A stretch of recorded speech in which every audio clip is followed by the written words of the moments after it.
I'm Sergio Scabuzzo, and this is going to be WP CLI and the command line. It's going to be a little bit the usual talk because I'm going to be on the command line just about the whole time. And I actually need to set the talk up first because it is ran through a WP CLI command that I forked. I'll talk about it in a little bit. So let's see, what do we do? First, this is a bash script that I set up that I will be talking about later. Actually,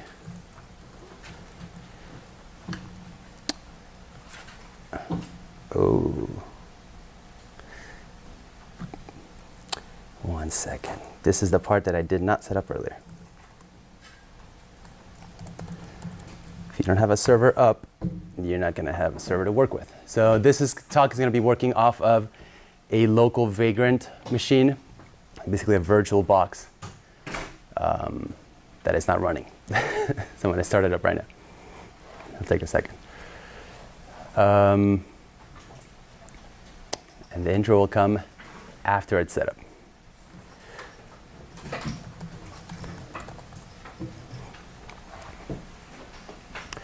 So this script that I'm going to be running right now,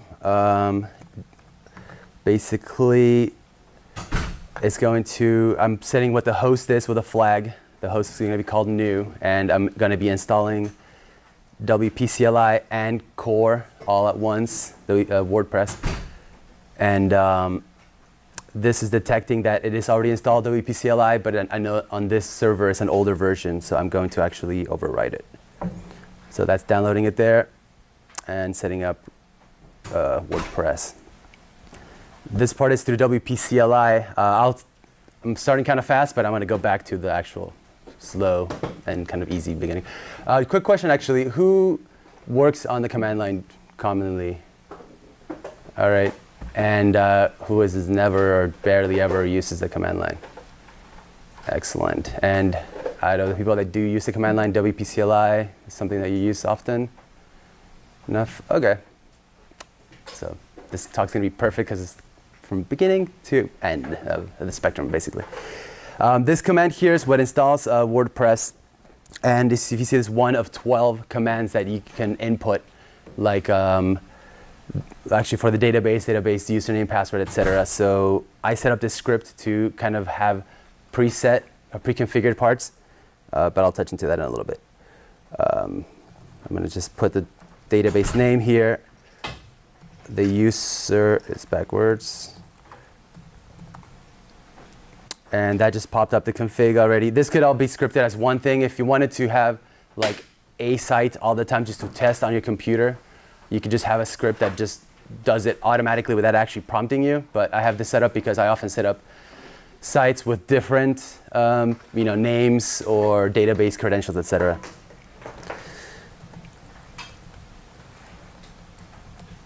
This is going to be my URL, and I'm going to call this site awesome. So you input your username and password, super secure, and my email.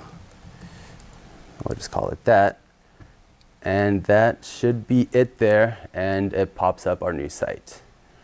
So that's already set and configured. This is the 2019 theme because we're all new school. And if we go to the admin, I can just log in.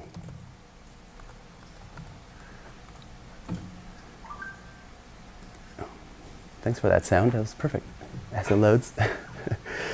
So there we are. So now we go back here, and is anyone familiar with SSHing onto servers, or not familiar, I should say?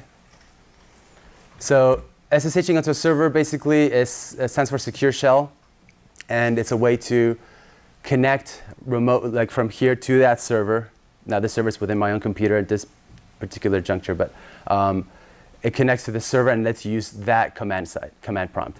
So here you look at my command prompt now, and it looks one way. And if I say SSH new, for all of this, that has to be pre-configured. Like you have to have a configuration to your server already that you can connect to. Like FTP, you know how you have to get the credentials for that? Same type of idea. So now I'm there, and you see it's a different command prompt, right? because now I am on the server. And from here, we need to install the WP CLI % command, which is this little ditty here. That basically uses WP CLI to install a custom command, not a built-in command, from a GitHub repo that I have. So now it's pulling that in, and this is going to actually start the talk. I'm just kind of setting it up so you can see that how I set up WordPress. So that is that. Whoop. And now we move to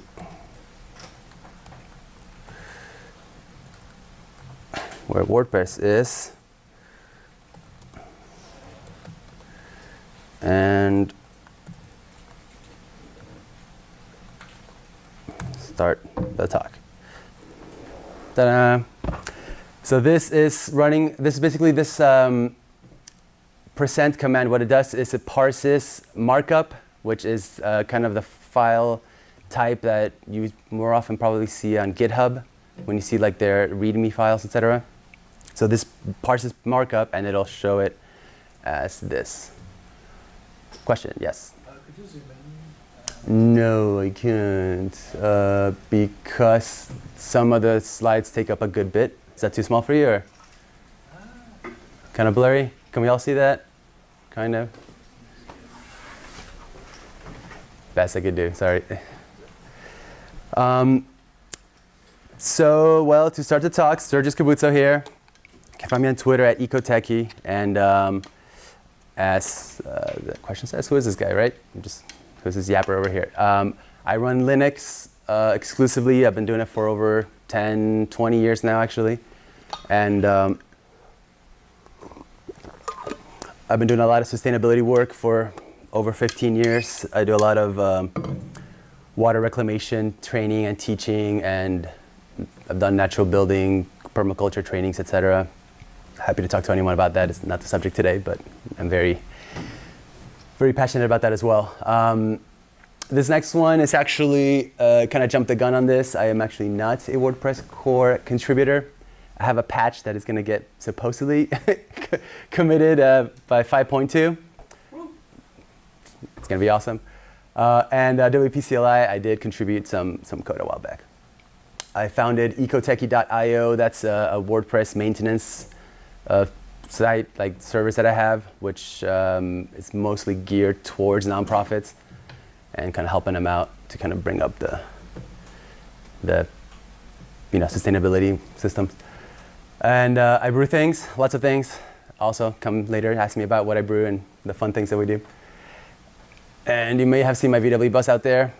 Poor little thing's rusting up, but it's awesome. I love it. And it also turned me into a mechanic because they break all the time.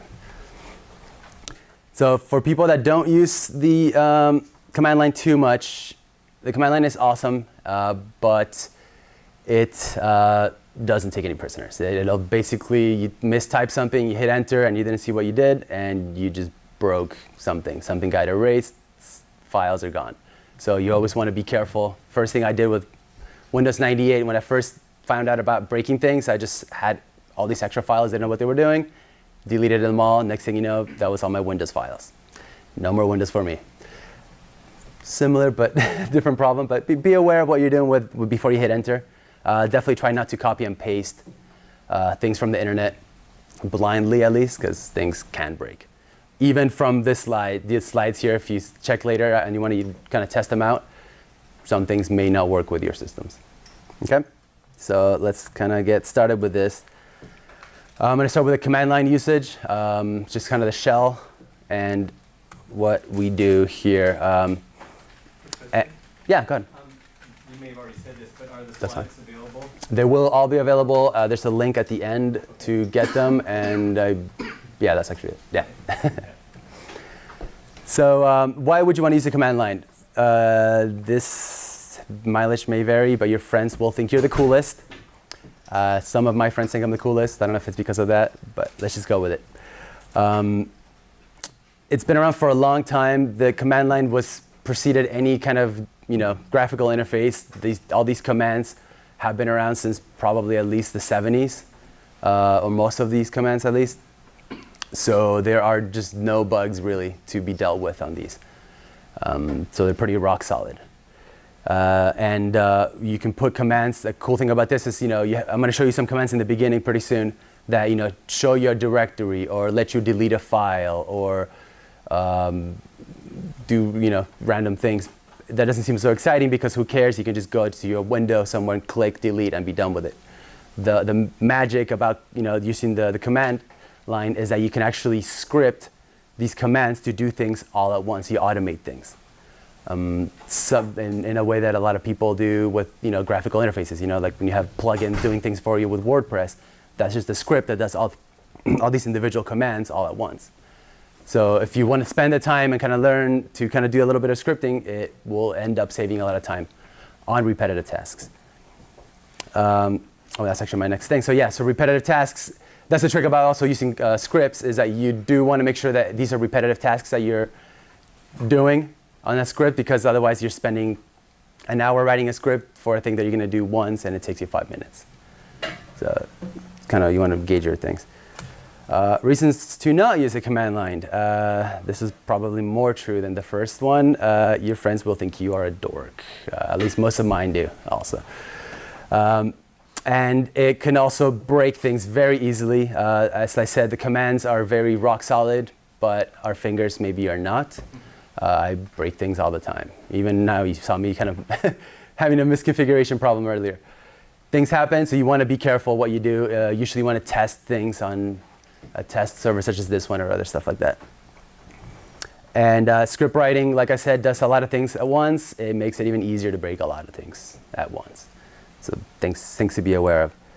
And I mentioned this earlier, but exactly that when you write, you spend a lot of time writing. I've done some scripts, even the ones that I'm going to show you right now, that I don't really use that much. It's kind of a proof of concept. But sometimes you'll spend a lot of time with this awesome concept of a script. You write it, and you use it once. And now you spend 3 hours again, on something that takes 2 minutes to do. The flip side of that, of course, is that if you spend, day in and day out doing the same process all the time, you catch yourself doing these things, that's when it's a red flag to just go script it. You script this, and then you just write one command, hit enter, and it just gets done. So it's a good bonus. This is a very, very low level of what the command line can do. So these commands, you have pwd. There are people that never use the command line here, right? Was there? I got a couple people, right? So when you're on the command line, I'll show these examples in a little bit, but you have pwd is a command that you type, and it shows you what directory you're in, because not like on your whatever Explorer window that you may have on a graphical interface, it shows you the folders and everything, and you see where you're at. With the command line, you have a command line, and where are you? What's happening, right? So you just hit pwd, and it'll show you where you're at. Make directory creates a directory. You have cd, which changes that directory. You can see these. ls, some sort of list directory. Cat is a concatenation. It basically sends out, it prints out the contents of a file onto the standard output or the screen. And this will make more sense when you start seeing what these things do. And man is kind of amazing, especially if you're learning. I use it all the time. It tells you, it's kind of like a help for all the commands. So it'll show you all the specific options and what the commands do. It even tells you history on the commands. So super handy.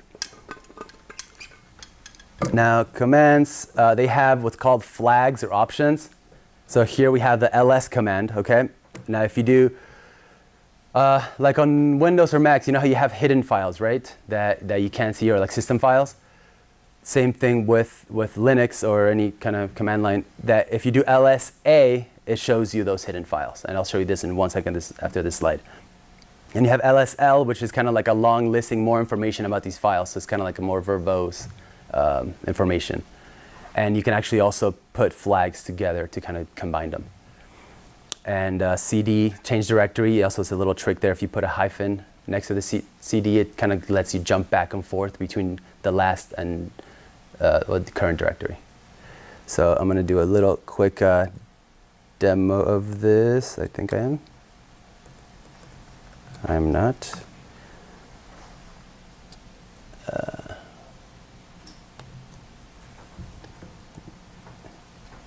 That's because I don't have a new window. 1 second, let me create a new window so I don't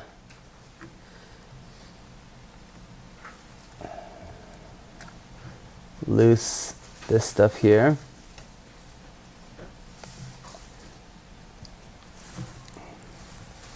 Actually, so with my home directory. So here we have my directory, right?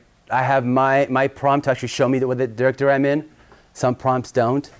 So if you do pwd, it tells you the current folder, right? And then we have ls, shows me, actually let me go to my home directory. So if you hit cd and nothing, it actually takes you to your home directory. And then this is my home directory, what's in there. If you do lsa, shows you all of the hidden files as well. And then like I was saying earlier, if you do lsl and then h, actually sorry, lsl, this shows you the write permissions on the left, the user and the group that owns those files. And that number in the middle there, like the row, these over here, they are what the size of these files are, which is essentially meaningless to most people. So if you do lsh, which is that other option, it actually shows you, I don't know why that's not standard, but shows you the actual sizes. When you start messing around in the command prompt a lot, you do want to know what the file sizes are, etc. So this kind of helps a good bit. So those are flags and how to use them. This one's something you want to be a little bit careful with. rm, that's remove. It'll remove files or directories. And remove rm, rf is unforgiving. It will erase everything that you have there, basically. There are some not so fun scripts that will erase all of your computer with that. This specific command, so we have the recursive flag, that's the R here, and the F, which is for force. Now this here, what this does is it'll actually let you essentially exclude files. So this white box here is an example of that command line. Touch is actually another command that lets you create files. It'll let you create a blank file, and then the brackets there is a bracket expansion, basically. So you touch files, and that lets you create 5 files named file 1 through 5. So you see at the bottom, you see I do touch file 1 through 5, ls, and then when I ls, I see this file 1, 2, 3, 4, and 5. I may be going a little fast, but I hope you're following me with that. And then I do that command that I ponied up here, and do an ls again, and it kept those files there. Now this may not seem like something you want to be doing when you're just working on your computer, right? But this is super handy when you're scripting, because later you want to maybe create some files and erase them later, but save these, etc. So this is great. You know, because I mean, I don't know, does anyone here actually just day-to-day just browse around and work on their computer on the command line? Like, really? Huh? Like you just use the command line only. You're not like on the GUI. Yeah. Unexpected. Awesome. Kudos. There was a time where I was on a slow connection just on my phone. So, Nice. So, That'll do it. so my week was just a cessation to a remote server doing all my work on my phone for a week. That is super awesome. That's probably why you know so much about it. Part of it, at least. Yeah, so, you know, I mean, it is, I mean, some people actually do 100% work on the command line. Maybe it's not 100%, but sometimes you have to connect to server and you work all day in command line. Yeah? So it's not like yes. not using. No, for sure. I mean, yeah, it's not often by choice, right? If we have another option, we'll go to the graphical interface often. But my point being that, you know, a lot of these things may seem kind of like, why would I want to do this when I have options? But again, sometimes you don't have options, and also you have a graphical interface. But the scripting will help you a lot with these things. Now, aliases. Anyone who's familiar here with aliases? So everyone, awesome. Well, you guys are a smart bunch. Great. So aliases basically are commands that can be a little convoluted or long to write, and you just get tired of writing them. So you can add them to. I'm kind of strictly a bash guy. Bash is the born-again shell. It's basically on every server out there. There's some that don't have it, rarely, but So that's kind of I chose to use that one. Mac users will use some other ones sometimes. I think ZSH is a popular one as well. But so I'm saying that because aliases, you can actually add them to the bash rc file on your home directory. This tilde here represents your home directory all the time. So whenever you see that on a script or anything like that, that means home, the current user's home directory. So here, let's see, I'm going to do a little quick demo again. I'm going to SSH onto the server again. So I am stuck with a command line. And so I have an alias here for get pass, right? So what that does is it calls this program OpenSSL, creates a random base64 string of 20 characters. Okay, so it kind of creates a password for you. So it's get pass, right? If I type get pass now, there's nothing here, it doesn't exist. But if I create, you can also create aliases temporarily, which is exactly what I'm going to do right now. You do that, and now if I do get pass, there's my random password, right? Again, great for scripting. One thing to know, you may have noticed, if you press up and down on most shells, it'll kind of give you the previous or next command that you wrote. I can just kind of go up and down, and it shows you like what I've been writing. So it's good to kind of not have to retype things a lot of times. Another popular one, at least that I use, aliases, is there's a sudo. I don't know if you're familiar with that. Sudo is basically when you're trying to do on a command line like an administrator permission command, and you'll just get no permission to do it. I mean, well, I don't need to show you, I guess, but something such as apt-get. Apt-get is a way to install software, at least on Ubuntu-based software or Linuxes. And if you do this, then now you don't have to type it anymore. You just do apt-get, and it'll actually just do sudo before. Sudo stands for super user do. Kind of an easy one. So it's good for easy wins. Oh, speaking of easy wins. So now let's talk about WP CLI, and we'll later kind of put them all together into actual bash or shell scripting and WP CLI. The idea behind WP CLI is to be able to do anything you can do on the admin page, the WordPress admin page, with the command line. So I believe they're pretty much there, but there may be some things that you can't do on the command line.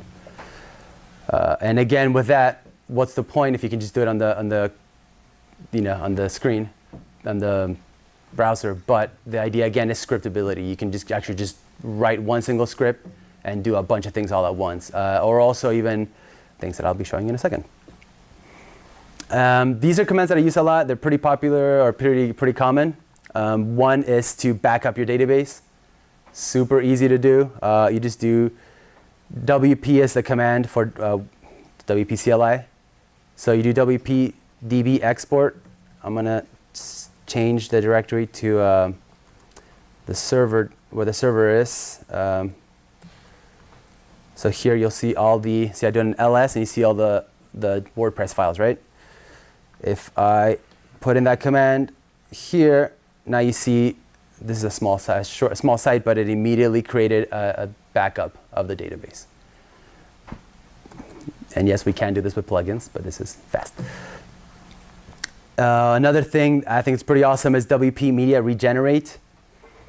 What this does is sometimes you have to recreate all your images because you change a theme or just the way your sizes of your images are, right? And then your site stops working, it doesn't look right. You have to use plugins such as Media to Regenerate Thumbnails, I think it's called. You can do that, or you can just put that, type that up or have it in a script, run it, and then it'll just regenerate all of the missing only with this flag image sizes. And this one is a personal favorite of mine. I just kind of found it out the other day and it's super awesome. It's WP checksum. Checksum, does anyone not know what a checksum is? Or checksum is basically like a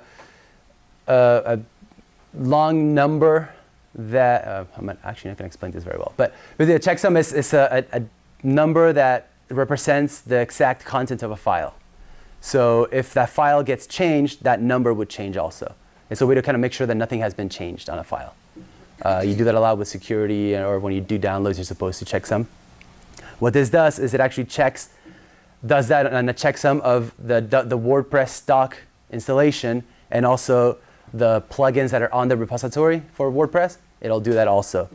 So you can run this command. Of course, I just installed this WordPress installation, so there should not be any problems. But it basically checks all of the files, see if anything has been changed without you knowing. Kind of like a hack check of sorts.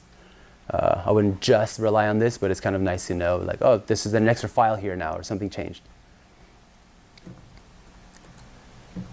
And actually, you know what? I'm going to do a quick thing just to note. If you just hit WP, it will show you all of your available commands. And as you can tell here in some explanation, there's a lot of them. The WP-CLI.org, WP-CLI.org website has all of this and much more in depth. And you can also just kind of hit help, do a command and just put hyphen help, and then it'll give you a lot more information. So here's some kind of common issues. Show of hands, anyone ever seen a white screen of death? You know what those are? Fun, right?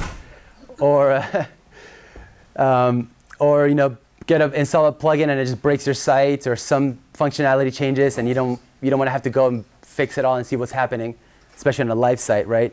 What I do a lot of times, if a new update comes for a plugin that I'm not really sure about, I'll let it sit for 2-3 days just to make sure that, you know, things are sorted and it's actually working well. And even sometimes I may forget to update for a month and an update just came out, so maybe I want to do the previous update, right? So with this command here, you can actually select the version that you install. What that does is it kind of mitigates, hopefully, most of those three problems. Because you can essentially roll back that installation you just did to a previous version of the plugin. Slug here, I use slug a lot here. We all know what a slug is, right? That's just kind of, so slug is like like a short name for your plugin, or like when you go to WordPress, if you search for that plugin, the slug is like its short name. It's on the address bar of the browser. Same with your theme and like all your posts. Like the post slug is what's on the address bar of your post name, essentially.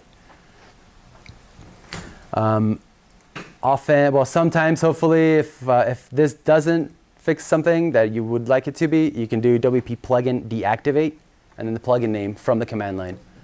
What this does is it lets you save a lot of time. Often you may not be on your computer, on your screen, and you kind of need to get things done, or someone calls you and tells you, hey, my plugin broke on X site that I'm maintaining. So you just kind of are there already, you just hit the command and you're done, as opposed to having to load up things and wait for logins. And also you can deactivate and uninstall plugins just by doing that. Actually, let's do that one here. So nothing against the Hello Dolly plugin, but I'm going to, what is it actually? Sorry. Uninstall Hello here, and so disable, deactivate. Oh boy, I should know these things. Deactivate. So there, I just deactivated and uninstalled Hello Dolly, which is a thing that I like about this is that when we uninstall plugins, often you have to, as we all know, you have to deactivate it, wait for it to deactivate, and then uninstall. With this is one command, and you're done. If you have any questions, don't hesitate. I kind of give a bit of buffer of time, so feel free. Is there a command to list all the plugins on the current site? Yes, there is. You do WP, I think I use it in a little bit, but it's a plugin list. And then it shows them to you. I just installed this, and I uninstalled the other plugin, but it shows a Kismet, and it tells you the inactive, if it's active or inactive, if there's an update on the current version of it. So then you can use the parameters there to deactivate. You can do a list, see what you have. Yeah, we'll get into that. That's a little ahead, but yeah, exactly that. Updating a password. So anyone ever forgot their password or forgot a password for a WordPress site? So that's not fun, right? You have to follow all these steps. You click on the forgot password link. You enter your email or username. You wait for that email. You open up your email tab or program. Wait for that to come through. Then you click on the reset button. Takes you to the site again. You have to reset the password. And then you got to go and log back in, right? Or you can just, with this, you SSH into the server, go to the WordPress directory, use this command, and it is updated. You're done. I could do that right now, actually. What was my, I'm not going to use this password, though.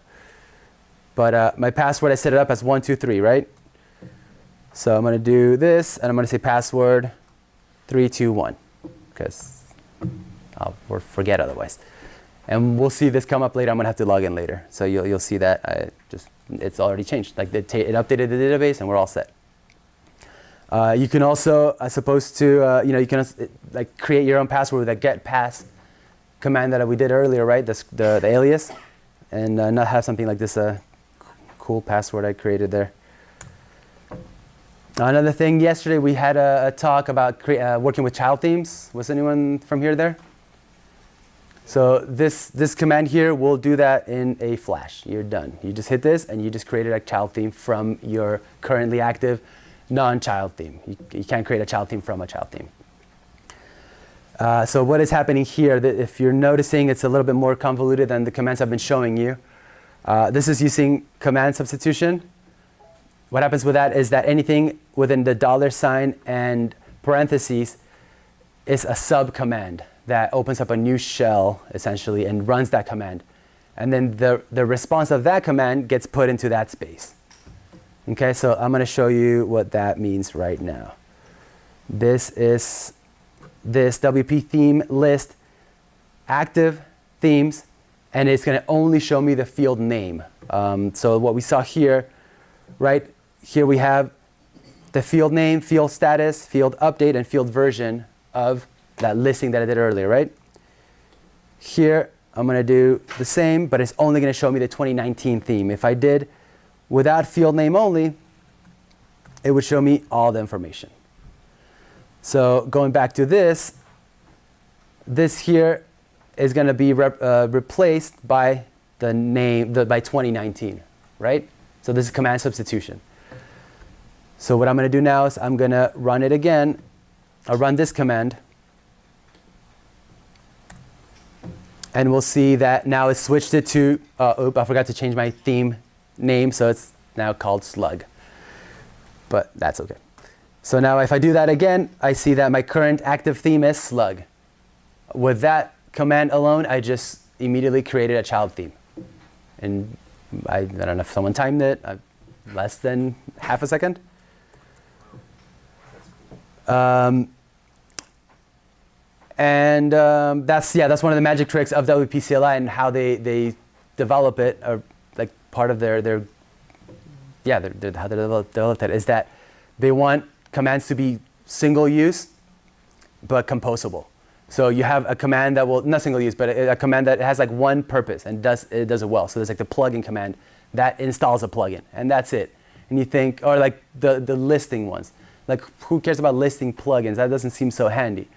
But when you couple it with other things, you're like, oh, I'm going to get a list of active plugins and then update only the active ones, not the inactive ones. Or I'm going to do a lot of things. You kind of like start putting these commands together. And that becomes super, super, super handy.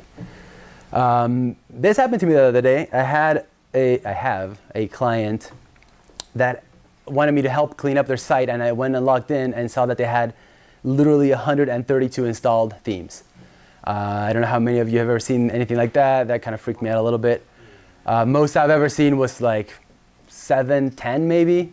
And when you have to uninstall a theme in at least the dashboard, you got to go to the dashboard, you select it, you hit the delete button, you wait, then it does it, and you got to go and do it again, right? After 3 or 4, it gets kind of old. And that's, again, the reason why we do scripting.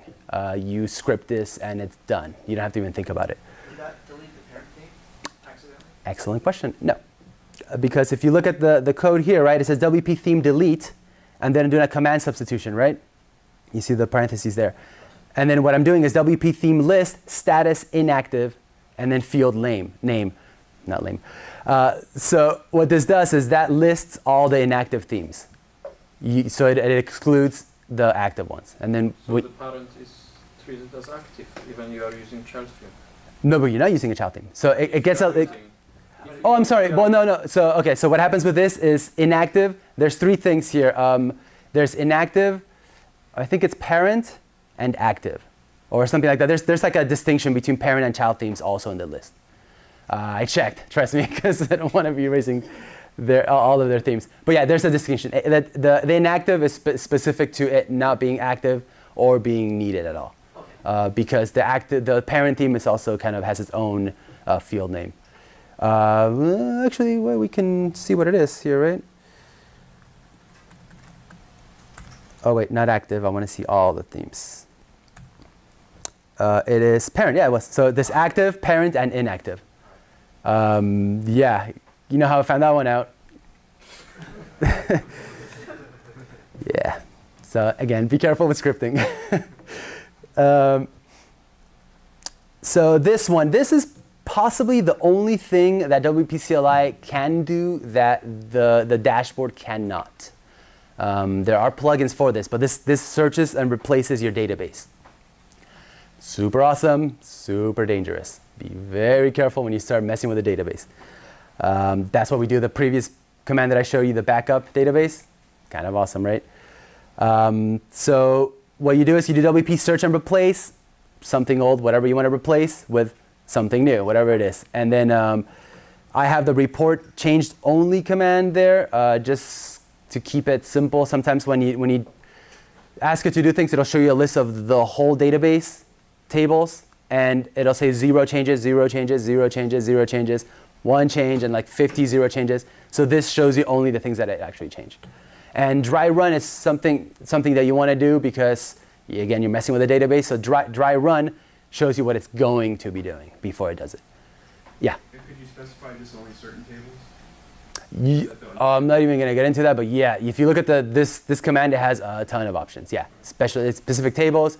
You can say what to exclude, and tables that start with what. You can do every table in the database, things that are not even in WordPress, I believe. You can do a lot with it. Can you specify columns? I believe so. We'd have to look at the help on it. I can do that in a little bit if you want. And does it unserialize data? Yes, my understanding is that it does. Yeah, it does deal with data serialization, which is awesome because otherwise, what's the point? So, wish me luck here. We're going to do a demo of WP search and replace. So we're going to go to the site that we had earlier, right? And we're going to, what are we going to do? Let's see. We're going to create a link on the Hello World post. So we're going to go to posts, edit, and yes, Gutenberg is great. And I'm going to do Control K as a shortcut to add a link, and I'm actually going to link it to itself. Be super meta here. An update. Let's view this post. And what we have here is a link to itself, right? Now you see it's new.localhost. This is the stock permalinks that WordPress has. So it's the year, the month, and the day, and then your post. More often than not, people don't want that, I've come to find out. They often just want the post after the name. Okay? Sorry, Sergio. Yeah. Sorry to interrupt. This is just a 10-minute warning. 10 minute? Okay, we're good. Thanks. So what we're going to do is do a bonus round here and do WP rewrite structure, which will change the permalinks. Now what you're seeing here is actually my script here kind of messed this up a little bit, so I'm going to have to type it. It's like supposed to be $sign post name, but that's how I changed things. So I'm going to just type it in, because hey, There we go. So what this does is going to change the permalinks to be just the post name and get the date out of there. So let's go over here and refresh. And what happens? That's not working anymore because it has the date on it. So let's go back to this awesome installation. And now we see that Hello World is there, and that's great. And now our address is Hello World, right? But what happened here? The date is still there on the links. And now we want to do, what do we want to do? Just change it. What do you do? Edit the post, right? Super easy. And no biggie there. So link is gone, and you just update it. But what happens with another command I'm going to share here is WP create post. And I'm going to actually just essentially copy the post with ID number 1. So I just now created 2 Hello World posts, right? And no big deal with that. What do? You just edit 2 posts. Who cares? But let's say you've been running your site for a long time and you have a lot of links to change. This one here, I'm going to run. This is a bit of a bash-ism of sorts, but I'm doing a for loop with the bracket expansion. So I'm running 10 times, and then this 2 exclamation marks basically means the previous command. So the previous command was WP post create, right? So what this is going to do is it's going to create me 10 copies of that command. So now what do we have? We're going to have, I believe, 12 posts to edit. And that gets to be a little bit less fun to go and edit each single one, right? So we do this crazy command here, which is it's basically a regular expression, regex. If anyone uses it, I try to learn it. It's awfully hard to learn. Some people here may be great at it, and I'm so jealous. So what this is doing here, I'll just kind of go real quick by it, but 0 through 9 is basically it's looking for anything with a dash that has 4 characters that are anywhere from 0 to 9, and again repeated, another dash with 2 characters, 0 through 9, and another dash, same thing, another dash, and then the post, right? Anything that has A through Z, 0 through 9, a hyphen or an underscore, and then these parentheses basically makes it a group in this regex. This is beyond the scope of this talk, but and then that gets put into a 1. So basically this is the old thing, and that first group is essentially represented by the -1 here. So I'm replacing all of that, anything that has all of that links with the 1, with the post name. And here's where I'm gonna just cross my fingers, and we're all gonna hope that this works. So we're just gonna run it. Actually, let's do a dry run. Just dry run, right? If we got a hyphen there. So this runs, and it tells me it's gonna replace 13 instances in the WP post content. Actually, yeah, here. Well, but anyways. So now I'm actually gonna run it, and hopefully it says it changed all of them, and now we're going to see that it changed them. And if it did, I win. Yes, the internet wins. There it is. So now every single one of those links is changed. This can be, I'm sure we can all think of reasons to use this exact scenario for many things, right? If you have, things that you've written a lot, you might change all of them in all of your previous posts. Now, aliases. There are also aliases in, how much time do I have? You should wrap it up. We have about a minute. Oh my good Lord. Okay. There are aliases with WP CLI that make it very, very handy because you get to use, you get to call the servers from your local computer. So basically what happens is you add something like this. You have @production, and that's your alias for the server. And then this is your SSH information for the server that you would be connecting to. You can also do aliases that are groups of aliases, and you would put that in this file here on your server. I'm gonna go a little, I mean on your local computer. I'm gonna go a little fast here. What that lets you do is do commands from your local computer as opposed to SSHing into the server. So on your own computer, you can start using WP CLI and tell it to run it on those servers over there.